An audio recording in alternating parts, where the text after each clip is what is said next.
Welcome in as we give you an update on the LSU coaching search before you head into the weekend. A reminder, though, if you would, hit the subscribe button so that you can help us grow. So if you would, please hit that subscribe button and help us grow and help us allowing us to continue to give you the best football information around college or pro. Check us out at LandryFootball.com as well. Well, the past few days have caused quite a stir with the new president. As you kind of to recap, LSU has a new president of the LSU system, and actually one of the other finalists for that job is agreed to become the chancellor of LSU A&M, which is, if you don't know, that's the Baton Rouge campus, and the president is over all of the campuses around the LSU campuses around the state. The president, though, will oversee, and the athletic department will answer directly to the president, not the chancellor.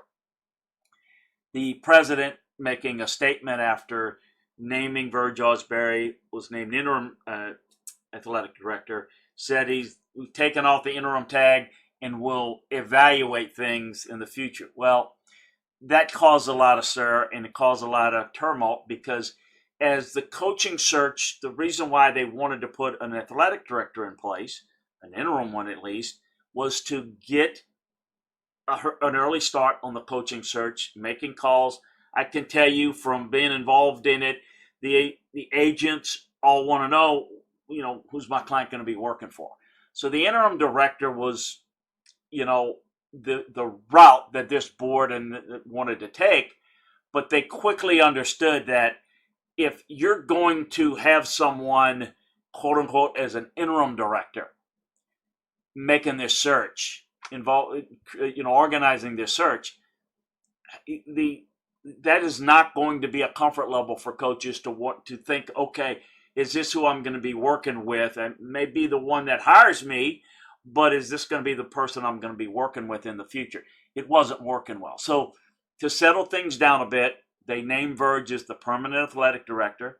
I've been asked a whole bunch, is this going to be the way it's going to be long term? Or when all of this gets done, will they make another move on the AD? And I hope that's not the case because, again, that would be dishonest in this search and would cause further problems down the road. What they're doing is trying to right things to calm the waters. And making sure that when they can talk to coaches, agents, that they know for certain that who is going to be the athletic director and who they're going to be answering to. So I can tell you that, like he has been involved in, and I've certainly helped in the past, Verge is doing his homework. He's casting a wide net. I want to say something to everybody, and this is really in any search. The names you hear that's floated out there, not necessarily who's on their short list.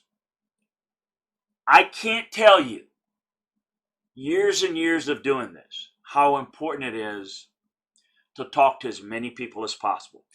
Even people that you would not hire. You say, why would you waste time doing that? It's not a waste of time. You gather information. When you're interviewing, you're not just recruiting them and telling them what you've got to offer them. You're trying to evaluate them like in any interview. You want to know how they would handle this situation. What do you think about this program? If they don't know a whole lot about it, they haven't done their homework. They haven't done their homework. I'm not all that excited about it. I want people that are engaged and are prepared to study and have done their homework, asked around, and know what questions to ask. I can remember when I was helping Nick Saban when he interviewed for the LSU job, he had like 6 pages on the legal pad of what to ask. He knew all the shortcomings. He knew about the lack of... Nick Saban never stepped foot on the facility at LSU until the day he was hired. Yet, he knew that they needed a new academic center. They needed a new place to house the students to eat and sleep. And they needed a football-only operation center instead of being in a building with the other athletic department employees separated. He wanted it all in one place near the practice fields. He knew that going in. And he was interviewing Mark Emmert and Joe Dean as much as they were interviewing him. You want to get information from everybody that you could talk to and get an evaluation of your situation and what they think, because that is useful. It's going to help you to get a better feel for the optics of what they think of you on the outside. And you could take that to really help whoever you do hire as a new coach.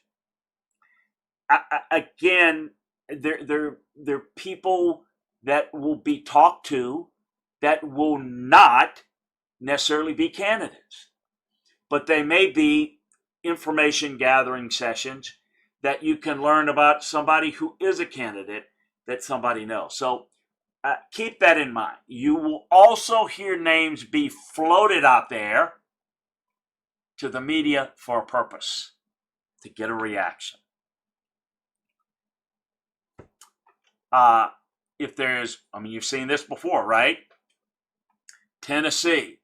That was, remember that whole process when Greg Schiano was hired and then he was unhired because of media scrutiny. Okay, that was one thing.